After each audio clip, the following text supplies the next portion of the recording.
रे ढोढ़ी अपन घर कर सात समुंदर पार तू कोइला हाय समुंदर पार करो या राजा हाय समुंदर पार करो सात समुंदर पार तू कोइला हाय समुंदर पार करो या राजा हाय समुंदर पार करो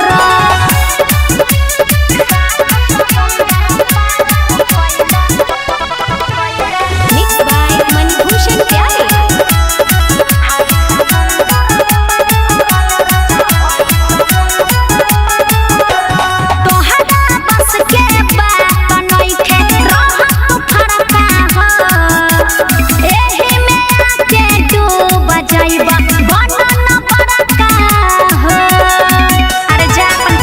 घंगरी तू अपन उठाव पैसो समुंदर बाटे हमके देखाव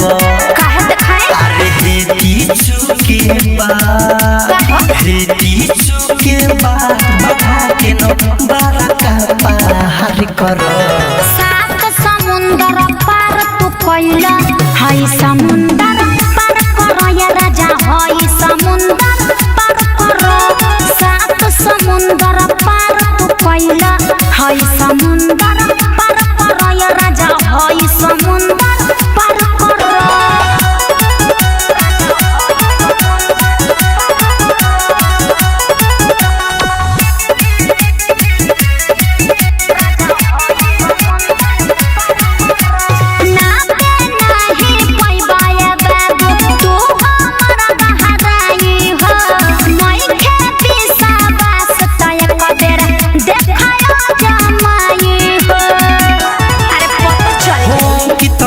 लगी पहले अपन खारा आउ न देखा दी तोहे दिन में तारा आशी को छती के तू खुशी एक बार करो